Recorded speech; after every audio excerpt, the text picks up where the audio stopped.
How to use the new Facebook video uploader. Are you using Facebook video as part of your content marketing? I do hope so, because it gets you much more engagement and reach, particularly if you use live video at this point in time on Facebook. What you may not be aware of is that Facebook is making changes to the video uploader. So I'm going to talk you through what that new interface looks like. My name's Krishna Day. You'll find me online at krishna.me, where I share lots of tips and tutorials and case studies about how to integrate digital communications and social media into your comms plans. The first thing you want to do is go on desktop to Publishing Tools. Now, what I'm noticing is I don't have this new interface on all pages. But as I look at my page, I want to go to Publishing Tools, I want to go to my video library, and then I want to edit. So I'm going to edit a live stream, and I've already made the changes, but I want to talk you through what I noticed in the latest update on the video uploader. So I'm now uploading the video, and the first thing you'll see that normally on the top that you actually get all of the navigation in terms of right above the video to make the changes. But you'll see that all of the changes now are going to be made down here, with one notable exception in terms of here. This is tags. So tags are underneath the video description. So I've updated my video description because I had a live stream. I wanted to put some more information in after the live event. I've got my hashtags there at the bottom of it, but also the tagging area, that's where you're going to be able to add them. Of course, when you make any changes to your video, when you're going through the video uploader, do click save. What I can do here is I can click on the post, so that takes me to the specific post, and there's three little dots at the bottom here. One gives me the option to download in HD. Now, I did test this out, and what I'm finding is it's still downloading an SD, but it's great to see that perhaps that's going to be coming back, because HD video and downloading that has not been available for some months on Facebook. I can get the embed link, so if I want to embed the video onto my website or somewhere else, I can get it from here. And I can also make the video a featured video. Featured videos are on your video page, and it's the video right at the top. So that might be something you want to bring people's attention to, just like you do in terms of on YouTube. Over on the right hand side, what I can see are all the areas where I want to edit my video. So in here, you actually see there's an area for thumbnail.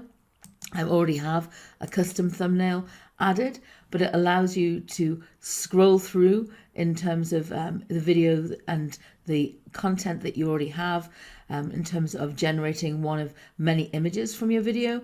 I always add a custom image, as I do in terms of on my YouTube channel, because particularly on a live stream, I want to highlight some specific information. So that's what I've done. I've uploaded an image to it, but you can actually choose something that's engaging from the video that you've already got, because it's auto-generating images there. The next area is distribution. Do you want to allow people to be able to embed your video? So I can click that on or off. And do I want to cross-post the video? Cross-posting is really helpful if you're working with other people, or you've got multiple pages and you want to natively upload that video. All the videos in terms of view counts will be identified back into the main video. But for example, here my Facebook live stream was on a different page to my main business page on Facebook, but I've actually enabled it to be cross-posted. So if I wish to, I can now post that as a native video on Facebook. Subtitles are really, really important in terms of on Facebook, because many people will watch video with the audio turned off, and so the captions that you have there, if you've not already burnt them into the video, this allows you to upload your SRT file, or you actually can edit the captions that are automatically generated. Now in my case, I've already uploaded a set of captions, but you can see I can choose my video language. I can also add more captions in other languages.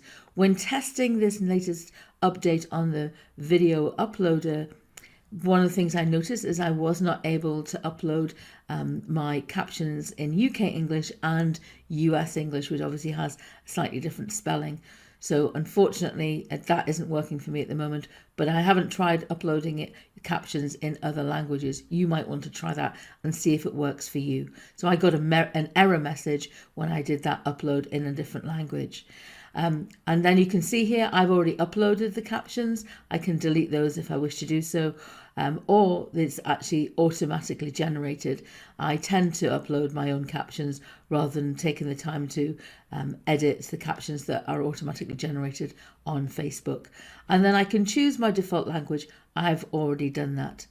The final area in here is tracking, which allows you to track your videos by putting on an internal ID, which might be important if you're part of a large organization and you've got a lot of content across multiple pages. It allows you to do that, or a universal ID, which is something that you might already have from another platform in terms of where you've been uploading content, let's say. And in here it actually shows you that if you've actually got content in another content management system and a unique code, then you actually can add it there. That does not affect your content on Facebook. So I hope this has helped you in terms of understanding the latest updates in terms of on this Facebook video uploader. If you do have questions, please don't hesitate to give me a shout. You can find me at krishna.me, or of course you can post a comment underneath the video wherever you see it. One final thing to mention in terms of on this new interface with the video uploader, one thing I'm seeing is missing is that previously there would have been a button here to actually allow me to add the opportunity for people to comment on the video via Messenger. So I don't know if that's going to come back to us, but certainly I'm not seeing that on the new interface. I do hope it will come back because Messenger is such an important way of communicating and interacting with people on Facebook these days. So I do hope you found that of an assistance in terms of using Facebook Video Uploader and the new interface.